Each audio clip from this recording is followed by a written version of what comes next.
당신도 모르게 우리를 위험에 빠뜨리는 것 19, 11일 공개합니다. 절대 그 모모를 줍지 마시오. 이번 특종은 영상 먼저 보여드리겠습니다. 어머.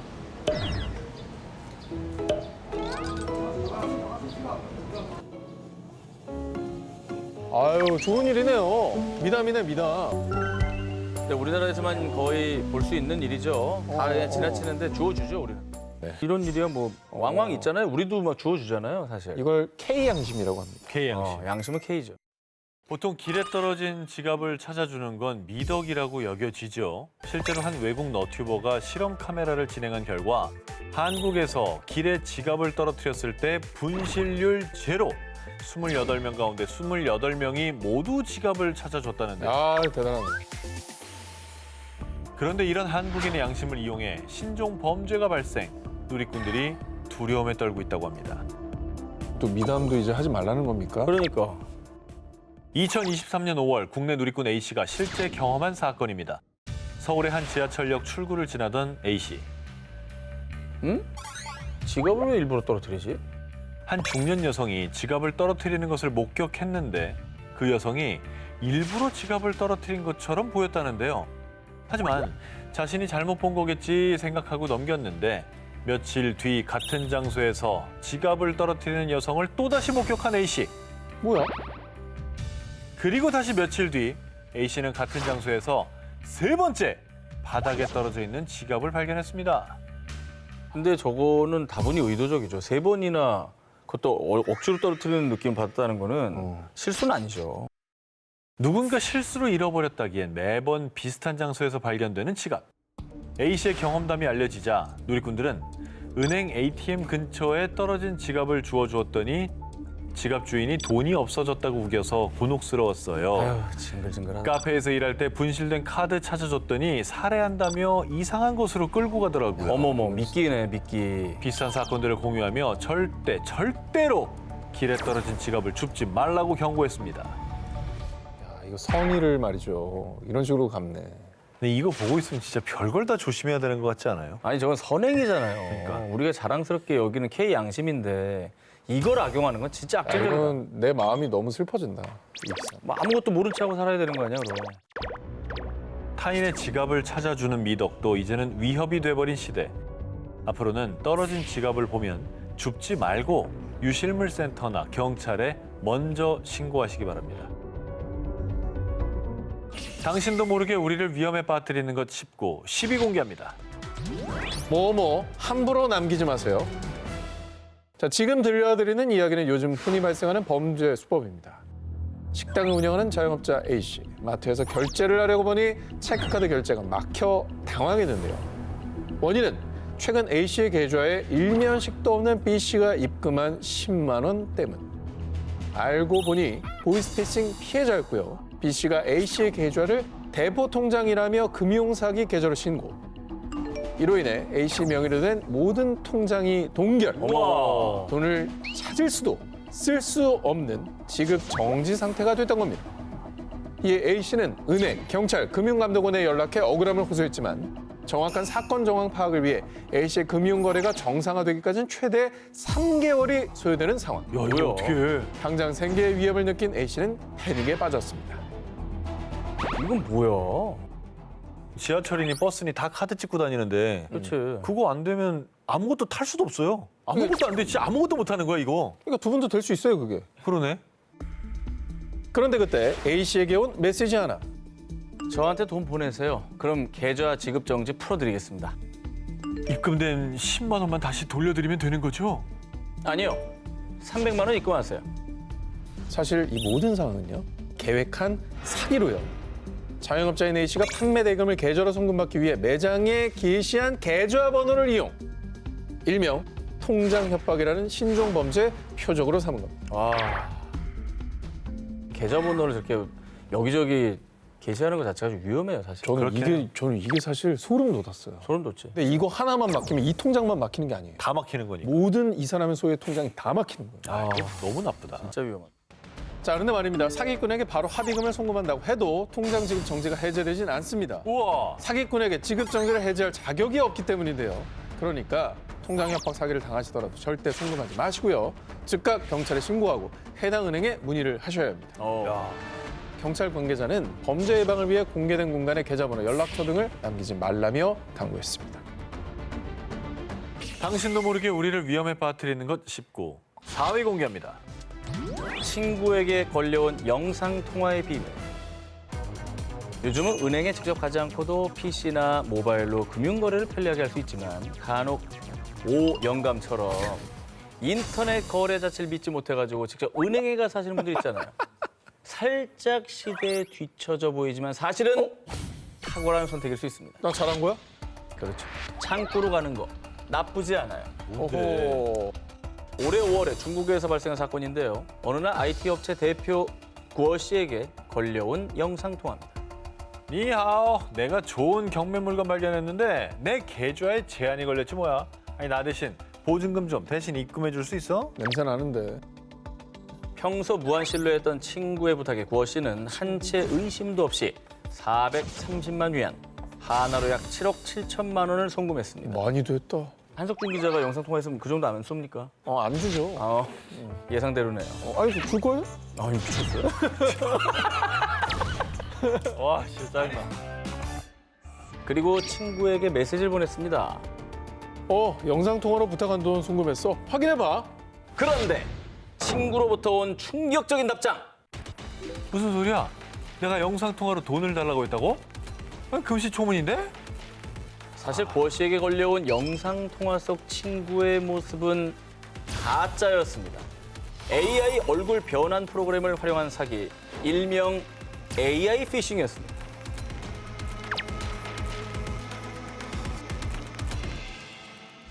스마트폰이나 카드 없이도 식당과 마트, 편의점에서도 얼굴만 비추면 1초 만에 결제가 될 정도로 중국의 안면 인식 기술은 세계적인 수준입니다. 자, 그런데 중국에서 이 안면 인식 기술을 악용한 범죄가 날로 심각해지고 있다고 합니다.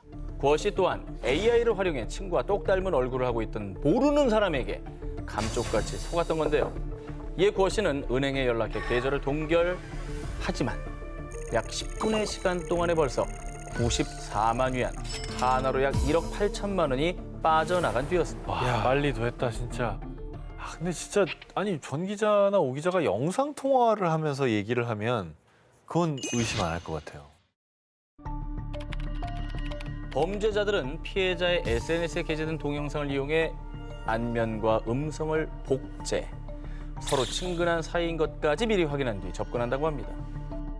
사실 다른 종류의 피싱이 너무 많아져가지고 영상 통화만은 그래도 믿을 수 있지 않을까 했는데 이제 그것도 안 되는 거네. 아닙니다. 절대로 하면 안 돼요.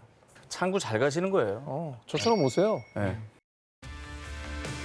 편리함을 이점으로 빠르게 확산된 안면 인식 기술. 하지만 부작용 및 범죄 악용 피해도 속출하고 있습니다. 다른 나라만의 이야기가 아니고요. 결제 시스템은 조금 번거롭더라도 보안을 더 철저히 하시고 음성과 문자, 영상 통화 등의 수단을 통해서 누군가 돈을 요구한다면 의심하시기 바랍니다.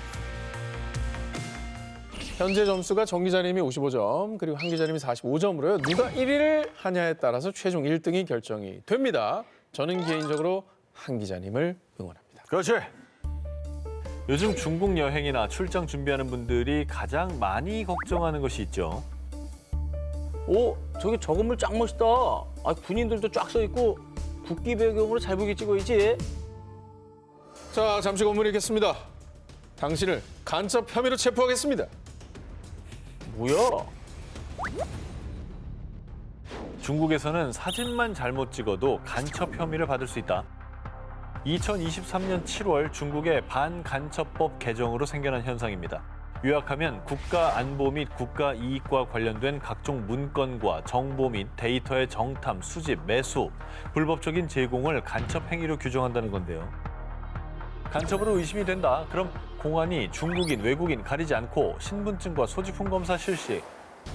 그런데 어디까지가 국가 안보고 이익이고 간첩 행위에 해당하는 것인지 심지어 가이드라인조차 없어 자칫 정말 사진 하나 잘못 찍었다간 나도 모르게 간첩으로 몰려 구금될 수도 있는 애매한 법 때문에 여행객, 사업가 등등 많은 외국인이 혼란에 빠졌습니다. 아니 뭘 찍지 말라고 얘기를 해주든가. 그러니까 안보라는 게 중요한데 이게 이제 애매한 게 문제예요. 애매한 게 문제죠. 그러니까 찍어가지고 저 사람 하겠다고 하면 뭐라도 하면 걸리는 거지. 아니 가장 우려되는 부분인 사진 촬영. 만약 중국에 방문하시게 되면 보안 통제라는 안내 표지가 있거나 정복을 입은 공안이 경비를 서고 있다? 그러면 사진 촬영하시면 안 됩니다. 죄송한데 할 수 있는 걸 좀 그럼 알려주세요. 할 수 있는 거? 할 수 있는 거. 할 수 없는 거 좀만 더 얘기할게요. 네. 그리고 중국 내 시위 현장을 방문하거나 사진 촬영하는 것도 금지. 다만 여행업계에선 반간첩법이 국내 일반 여행객들에게는 거의 영향이 없다고 분석하고 있지만요. 만약 반간첩법 적발 시 8시간에서 최대 24시간 구금, 외국인은 추방 및 10년 이내 중국 입국이 금지되고요. 와. 나도 모르게 간첩이 되고 싶지 않다면 조심하는 게 좋겠습니다. 제가 항저우 아시안 게임 때문에 다른 방송으로 이제 중국을 갔었어요. 네. 예. 그 항저우 야시장의 나 되게 신선하더라고요. 우리가 이렇게 찍었어요. 공안들이 나옵니다. 찍지 마라.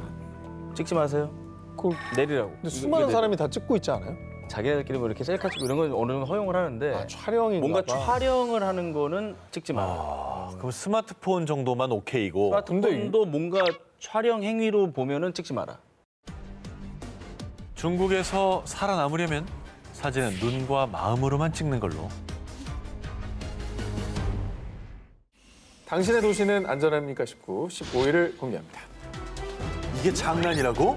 모모 범죄. 장기화된 코로나19로 인해 우리 삶에도 많은 변화가 있었습니다. 그런데 이 코로나 여파로 신종 범죄가 극성을 부리고 있습니다. 우리가 백신 사기 이런 걸 많이 했잖아요. 그죠? 백신 놔주는 척하면 딴 거 놓고 빼돌리고. 뭐 어떤 걸까요? 아니면 이게 택배 많이 시키니까 뭐 물건 훔쳐가는 거? 코로나19로 학교와 기업 등에서 온라인을 통한 비대면 강의 회의가 증가했습니다. 이렇게 사람들이 모인 온라인 플랫폼에서 욕설이나 음란물 등을 배포하는 범죄, 이른바 줌바밍이 기승을 부리는 겁니다. 줌바밍은 유명 화상회의 플랫폼인 Z사와 폭격을 뜻하는 바밍의 합성어로요. 신조어까지 등장할 정도로 줌바밍 피해 사례가 끊이지 않고 있습니다. 2020년 4월에는 국내 한 고등학교에서 온라인 수업을 진행하던 중 낯선 남성이 자신의 신체 부위를 노출. 당시 교사가 급하게 수업을 종료하는 사건이 있었고요. 헐. 2021년 3월에는 한 대학교의 온라인 강의 중 한 10대 소년이 난입해 욕설과 음란물로 도배, 난동을 피우기도 했는데요. 그런데 일부 온라인 커뮤니티 이용자들은 이 같은 줌바밍을 일종의 놀이문화로 인식, 그저 단순히 재미로 혹은 장난으로 온라인 테러를 하는 겁니다. 근데 이거는 장난이 아닙니다. 명백한 범죄 행위입니다. 법조계에 따르면 줌바밍을 한 가해자가 욕설을 했을 경우 모욕죄에 해당. 음란물을 배포했을 경우는 성폭력처벌법 위반죄가 성립할 수 있다는데요. 뿐만 아니라 온라인 강의를 진행하는 교사의 업무를 방해했기 때문에 업무 방해죄로 처벌이 가능, 더 무거운 민형사상 책임을 질 수 있다고 합니다. 여기서 저런 범죄를 저지르면 어떡합니까? 그러니까 너무 뭐 손가락 하나면 할 수 있는 거기 때문에 장난을 생각할 수도 있거든요. 그렇지만 이게 심각성을 제대로 알고 정말 단호한 처벌을 통해서 경각심을 좀 일깨워야 될 것 같습니다. 날 못 잡는다고 생각하는데 이거 의외로 다 잡힙니다. 하지 마세요. 당신의 도시는 안전합니까? 19, 14일 공개합니다. 모모가 당신을 훔쳐보고 있다. 자, 이번에 소개해드릴 특종은 저는 물론 전 기자님 그리고 한 기자님 여기 있는 모든 분들, 시청자분들까지 누구나 피해자가 될 수 있는 범죄입니다. 아니, 어쩌면 이미 피해자가 있을지도 모릅니다. 아이고. 자, 우리가 가장 안전하다고 생각하는 집안에서 나도 모르게 범죄에 노출된 사건인데요. 집에서 범죄에 노출된다고요? 2021년 11월 전국 700여 아파트 단지가 들썩였던 사건. 자, 해커들이 주로 이용하는 한 웹사이트에 국내 아파트 내부로 추정되는 사진과 영상이 무더기로 유출되는 사건이 발생했는데요. 저게 어떻게 나와요? 사진과 영상 속에는 거주자의 일상뿐만 아니라 알몸 사진 등 개인적인 프라이버시가 고스란히 담겨 있었습니다. 심지어 해당 사진과 자료를 업로드한 해커는 하루치 영상의 0.1 비트코인, 당시 기준 약 700만 원에 판매하려고까지 했는데요. 자, 700의 아파트 단지 내 사람들의 사진과 영상이 유출된 경우 바로 아파트 거실 벽면에 달려있는 월패드. 현관 출입문, 난방, 환기 등을 제어할 수 있는 장치였습니다. 자, 월패드에는 보통 경비실이나 다른 가구의 영상 통화를 위해 카메라가 달려있죠. 해커가 요걸 해킹해서 실시간으로 집안을 들여다봤던 겁니다.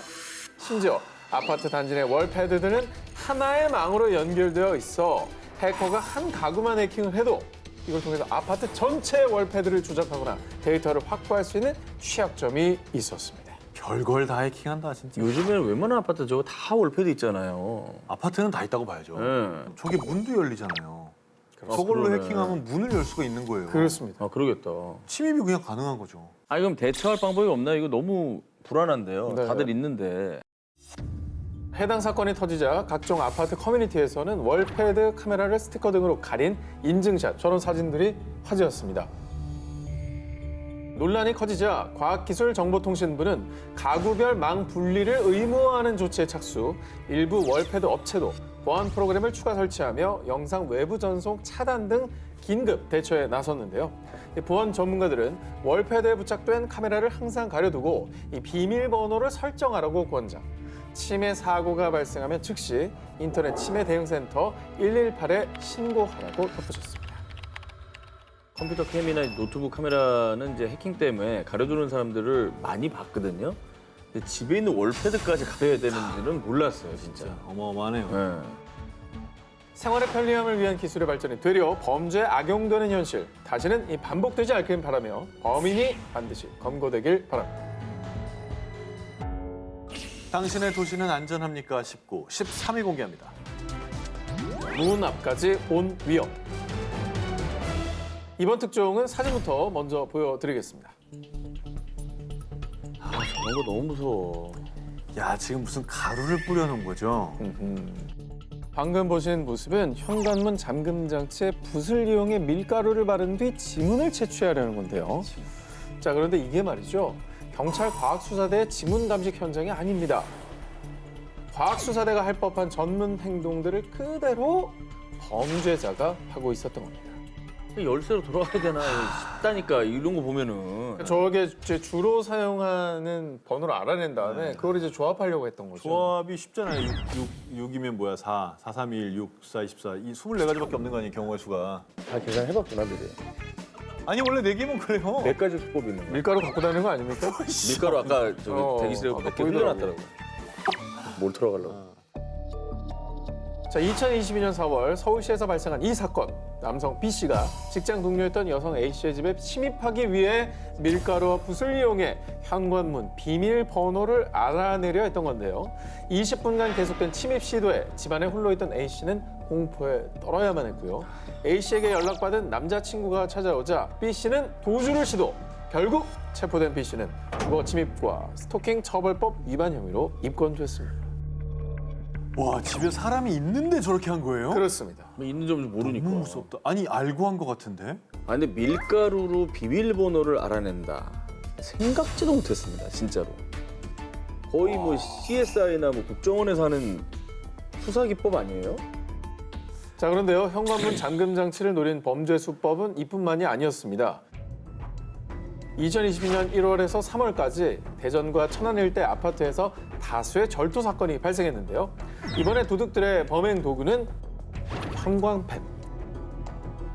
도둑들은 미리 비밀번호를 누르는 도어락에 형광펜을 발라둔 뒤에요. 집주인이 비밀번호를 누르고 들어가면 집주인이 눌러서 형광펜이 지워진 위치를 보고 비밀번호를 알아낸 겁니다. 근데 이게 결국은 성범죄로 이어질 가능성이 너무 높다는 게. 저 여성 혼자 사는 그런 집에 이제 침입했을 경우. 특히 이제 여자 입장에서는 그게 제일 무서운 거죠. 자, 이 같은 범죄를 예방하기 위해서는요. 우선 비밀번호 입력 시 아무도 없다고 하더라도 몸으로 일단 가려서 비밀번호의 노출을 막는 거는 기본이고요. 또 비밀번호는 주기적으로 변경을 좀 하시고 당연히 뭐 1, 2, 3, 4, 5, 6, 7, 8 이런 쉬운 번호도 금물입니다. 자, 그리고 지문이 남지 않도록 수시로 패드 부분을 자주 닦아주시는 것도 좋은데요. 도어락에 지문이 남지 않도록 하는 안심 필름을 부착하는 것도 범죄 예방에 도움이 됩니다. 그런 게 있어? 갈수록 교묘해지는 지능범죄, 경각심을 갖고 평소에 개인정보는 철저하게 보호하시기를 권해드립니다.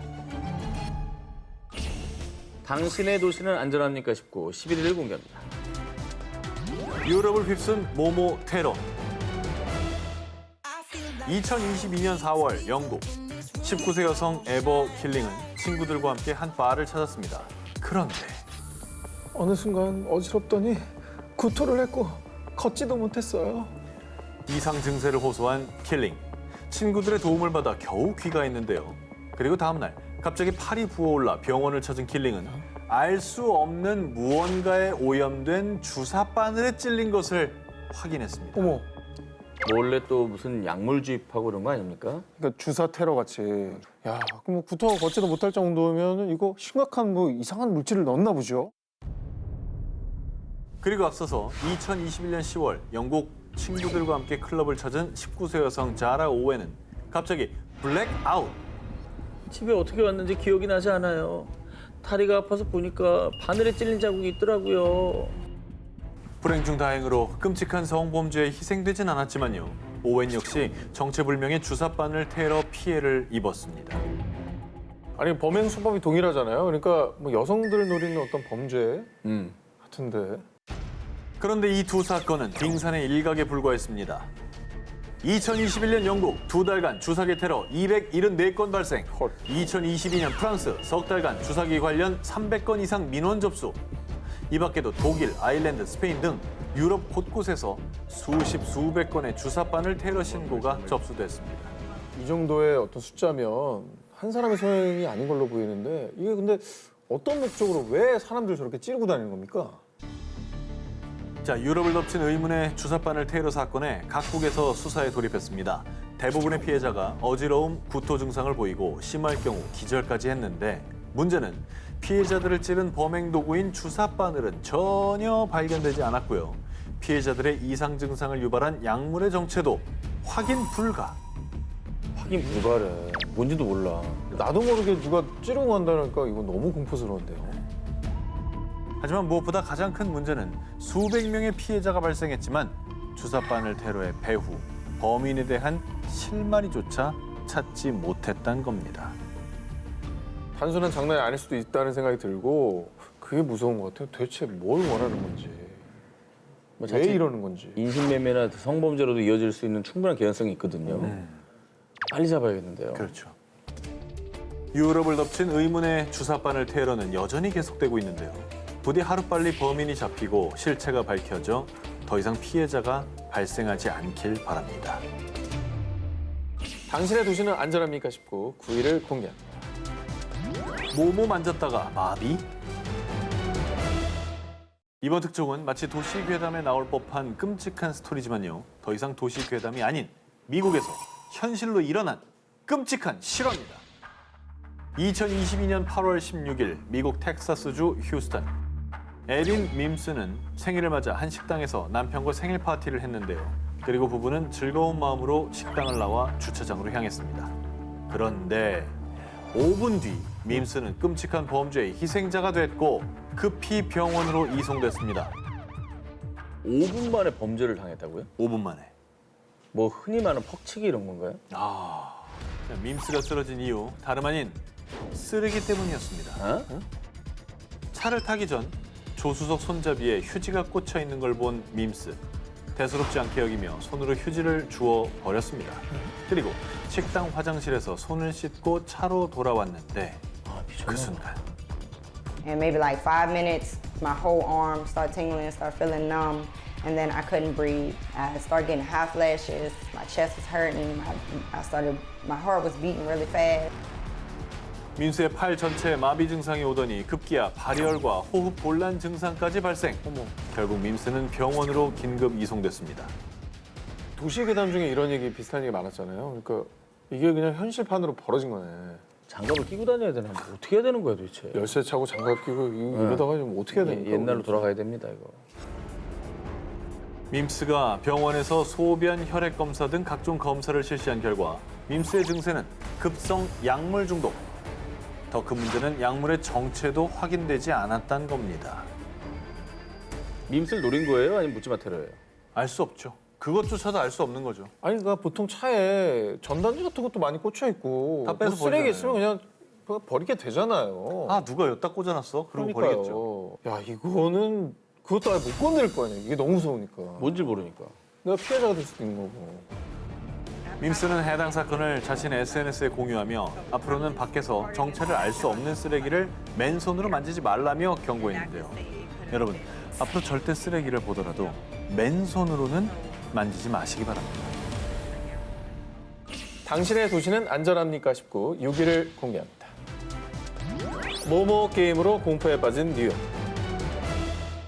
자, 이번 특종은 미국 뉴욕에서 최근 유행하는 게임이라고 합니다. 영상으로 먼저 확인하시죠.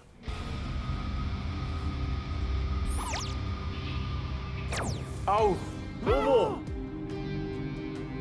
뭐야? 기절했어요. 이 게임이라고요? 그냥 서 있는 사람을 저렇게 때려서 기절시켜버려요? 왜 저러는 거야? 원하는 있는 사람도 아니잖아. 처음 보는 사람 같은데? 지금 보시는 이 충격적인 영상은 일명 노가웃 게임. 자, 일면식도 없는 보행자를 단 한 번의 펀치로 의식을 잃도록 하는 묻지마식 범죄입니다. 이게 왜 유행이야? 근데 너무 충격적이다 이거. 무슨 게임이야 이게? 범죄, 노가웃 범죄죠. 네. 노가웃 게임은 1992년 MIT 대학원생이었던 잉베 라우스타인이 3명의 고등학생에게 펀치를 받고 사망하면서 퍼지기 시작했습니다. 해당 고등학생들은 낯선 사람을 한 방 치는 게임이었다고 설명.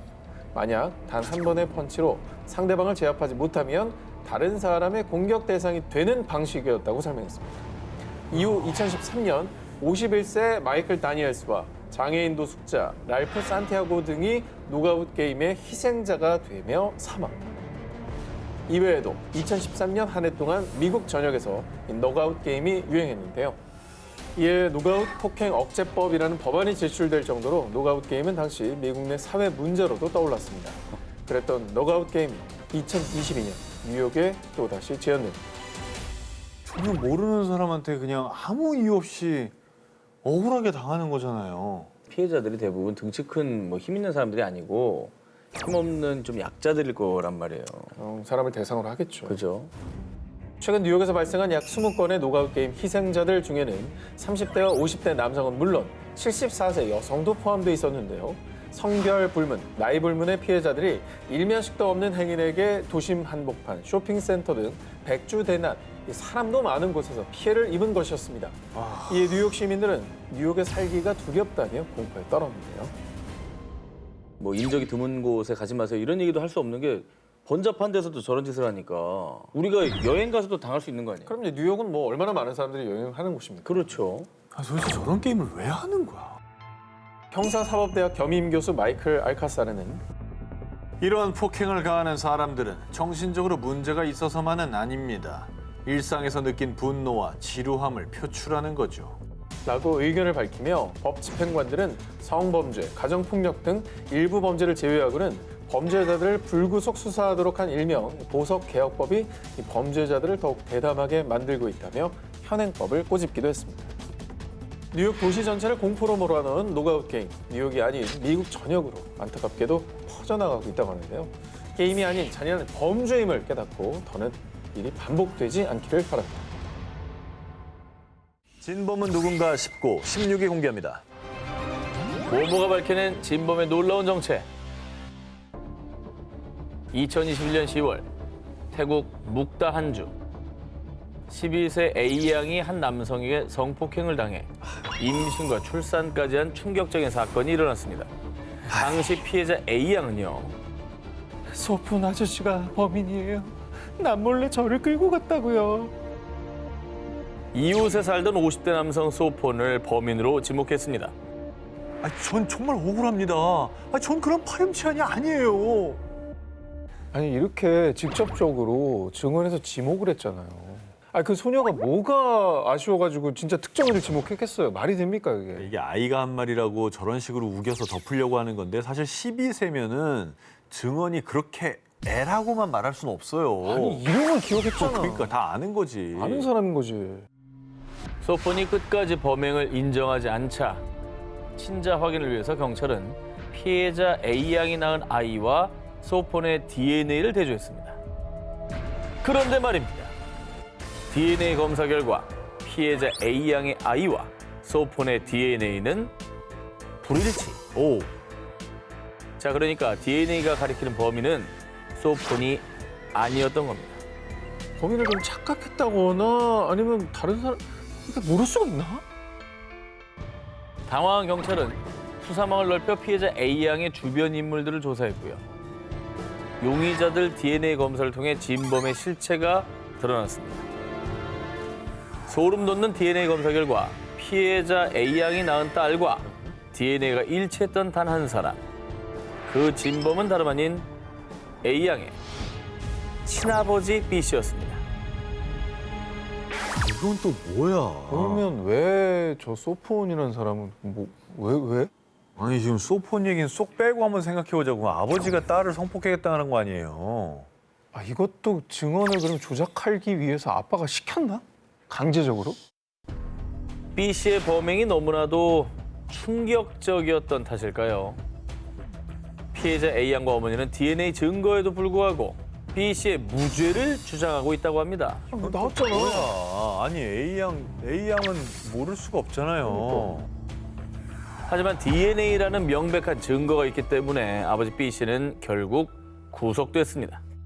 아니 DNA 증거가 있는데 이 사실을 부정하는 거는 그건 뭐죠? 난 진짜 이 상황이 이해가 안 되는데. 그러니까 믿고 싶지 않기 때문에 좀 거짓말을 일부러 꾸며내고 이걸 또 믿게 된 게 아닐까? 그럴 리가 없어였겠죠. 진범은 누구인가 싶고 15일을 공개합니다. DNA가 지목한 범인이 모모라면 2011년 영국의 한 공원. 17세 소녀가 의문의 남성들에게 성폭행을 당하는 사건이 발생했습니다. 신고를 받고 수사에 착수한 경찰은 다행히 피해자의 옷 등에서 범인의 DNA를 확보. 이 DNA를 토대로 검찰은 용의자였던 마흐메드와 아프탑을 기소했는데요. 하지만 두 사람 모두 범죄 사실을 부인. 수사가 난항을 겪게 됐습니다. 아니, 앞서 기사와도 마찬가지로 DNA라는 확실한 증거가 있는데 범행을 부인한다고 해서 수사가 왜 난항을 겪죠? 증거가 있는데. 그런데 말입니다. DNA를 증거로 분명 두 사람이 기소됐는데 피해자의 옷에서 검출된 건 단 하나의 DNA. 기소된 두 남성 중 한 명은 죄를 저지르지 않았는데도 억울하게 기소된 상황인데요. 검찰이 범인을 특정하지 못하고 두 남성을 함께 기소한 이유. 마흐메드와 아프탑 두 남성이 사실은 일란성 쌍둥이였던 겁니다. 요거는 구분이 안 되지. DNA가 똑같으니까. 똑같잖아. 현재는 과학기술의 발달로 일란성 쌍둥이도 DNA가 100% 일치하지 않는다는 연구 결과가 나오긴 했습니다. 하지만 그 돌연변이 유전자가 워낙 미미하기 때문에 쌍둥이 DNA 분석은 아직 법원에서 일반적으로는 받아들여지지 않고 있는데요. 진범이 대체 누군지 사건은 혼선을 빚는 듯 했지만 결국 진범이 밝혀졌습니다. 추가 조사 결과 쌍둥이 중 한 명인 아프탑의 알리바이가 확인됐습니다.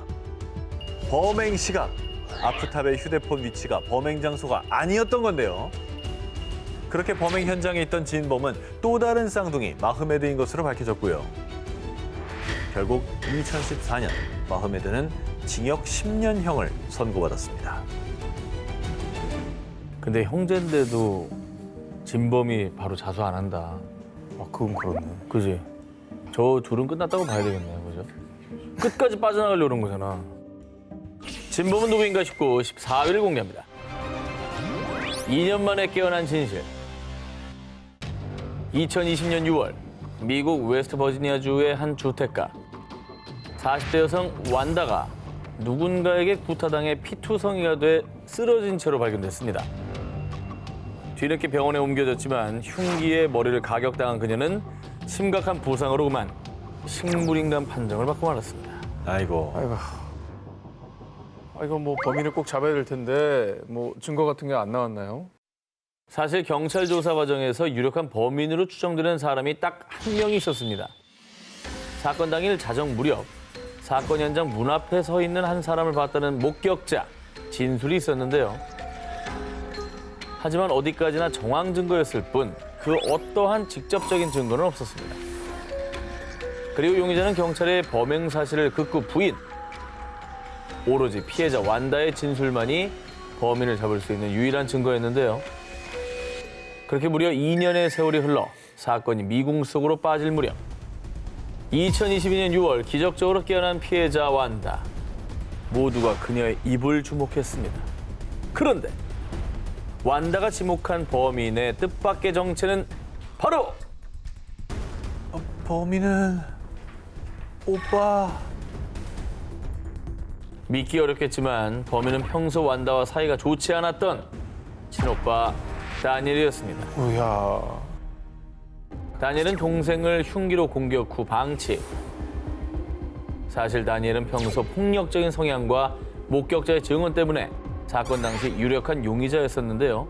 하지만 범인이었던 오빠는 2년 전엔 확실한 증거가 없어 빠져나갔지만 이번엔 극적으로 깨어난 동생의 확실한 증언으로 체포.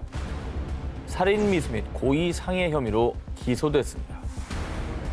하마터면 묻힐 뻔했던 범인의 악행. 시간이 흘러도 범인을 밝히려는 피해자의 의지가 이 기적을 만든 건 아닐까요? 진범은 누구인가 싶고 4위를 공개합니다. 모모 때문에 옥살이한 남자. 2016년 11월 미국 콜로라도주 덴버의 법원. 한 여성을 구타 후 성폭행했던 진범으로 지목된 남성 클라렌스 모제스 L의 재판이 열렸습니다. 그런데 그는 자신의 결백을 주장. 과연 모제스는 진범이 맞을까요? 대심원들은 무죄를 판결했습니다. 본 판사 역시 클라렌스 모제스 L에게 무죄를 판결합니다. 뭐야, 진범이 아니었네요.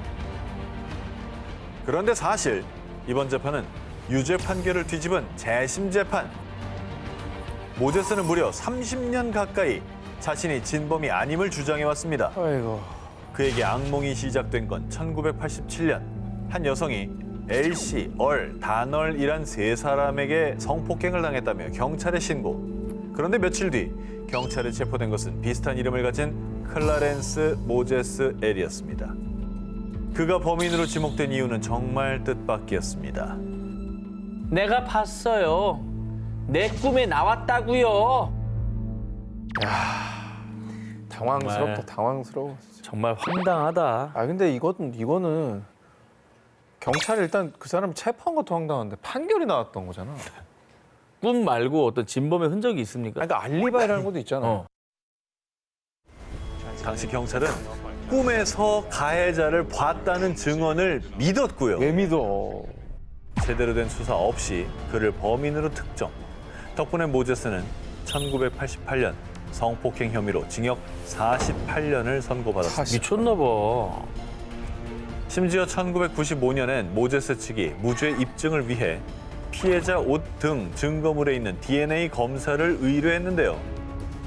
그런데 덴버 경찰 측은 약 8년 동안 멀쩡히 잘 보관해오던 증거품을 단 한 달 만에 실수로 분실했다고 주장. 실수? 고의성이 다분한 증거 인멸 정황에 모제스는 좌절해야만 했습니다. 경찰도 이상해요. 이게 왜 그랬지? 수사 종료한 거를 다시 끄집어내기 싫어서 그런지 모르겠는데 끄집어내는 순간 자기들의 과오를 인정해야 인정하는 거니까. 근데 저 사람의 인생이 뭐가 됩니까? 한 사람의 인생을 다 망쳐놓고 그러고 말이 살고 돼? 싶나? 2013년 모제스에게 도착한 편지 한 통. 당신에게 무슨 말을 해야 할지 잘 모르겠네요.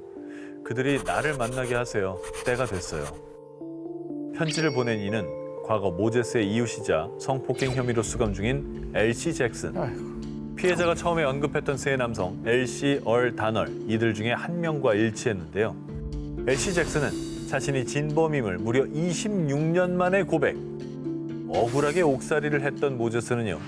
진범의 증언이 뒷받침되며 2015년 조건부 석방. 드디어 그토록 외쳤던 진실을 인정받았습니다. 아니 진작 죄를 고백해야지 뭐 26년 동안 뭐에 가만히 있다가 인제 와서 그러냐고. 와, 저건 진짜 너무한다. 30년 가까이 진범이 아님을 밝히려 외로운 싸움을 한 모제스. 그는 수차례 플리바겐을 제안받기도 했습니다. 하지만 그는 그때마다 이렇게 답했습니다. 내가 저지르지도 않은 죄를 인정하는 것보다 48년을 모두 복역하는 것이 낫겠소.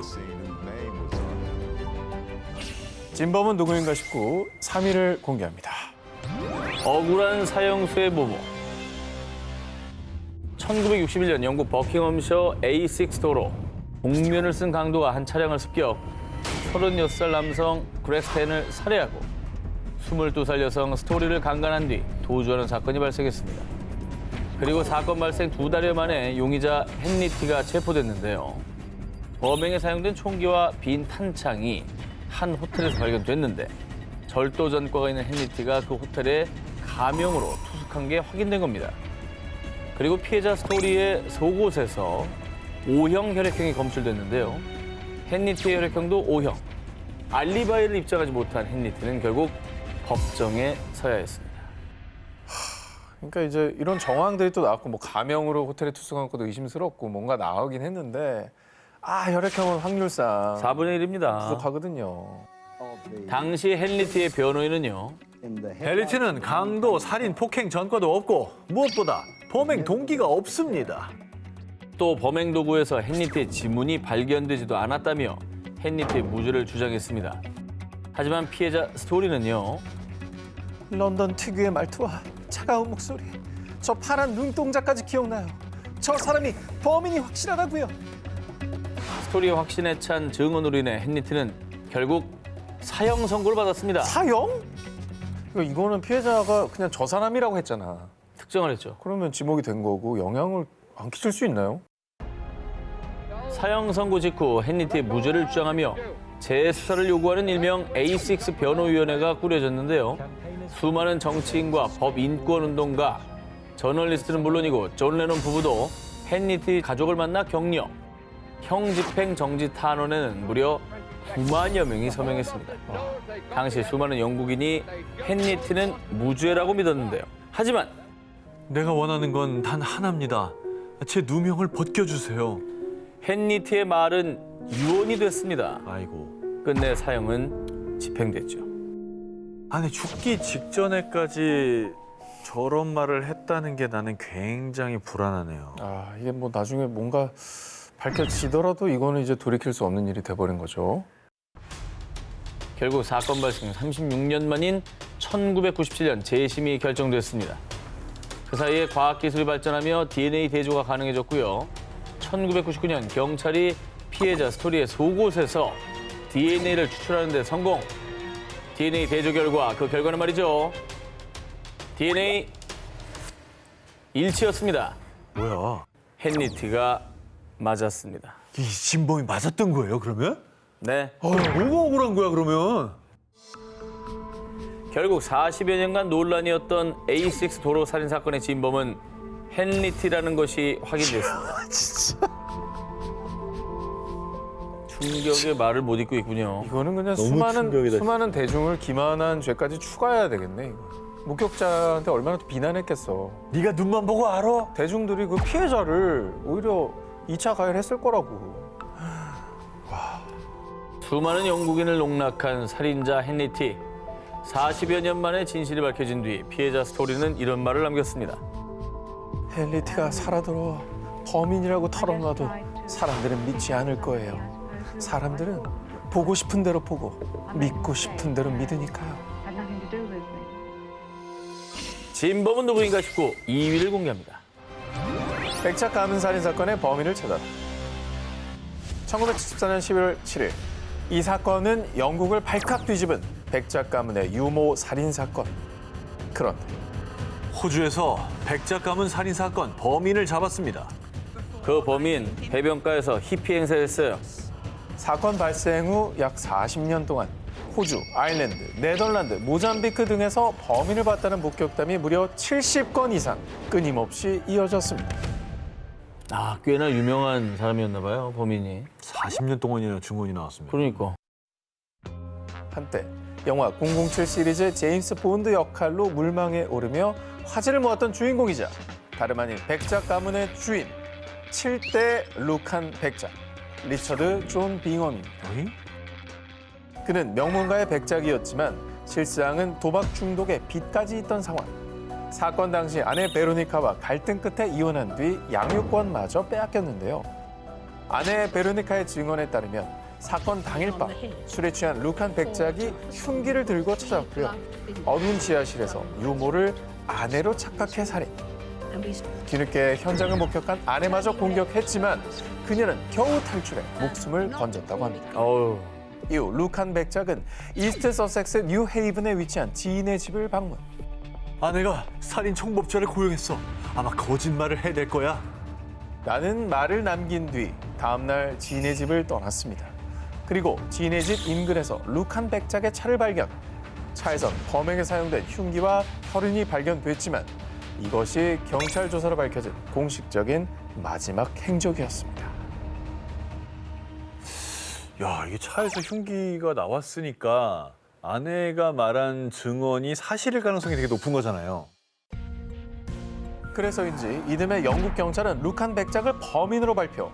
하지만 경찰의 수사에도 루칸 백작을 찾을 수 없었는데요.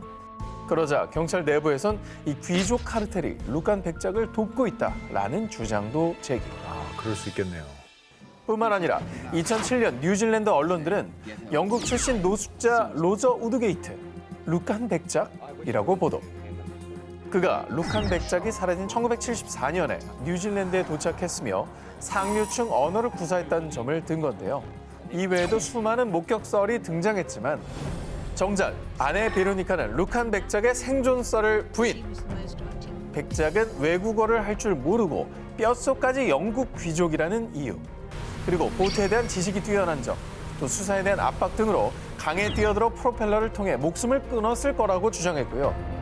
대부분의 귀족 지인들도 이에 동의했습니다. 아니 뭐 살아있든 간에 목숨을 끊었든 간에 죄를 지었으면 벌을 받아야죠. 한때 루칸 백작이 맡을 뻔한 제임스 본드는 극 중에 이렇게 말했어요. 죽은 자는 복수엔 관심 없죠.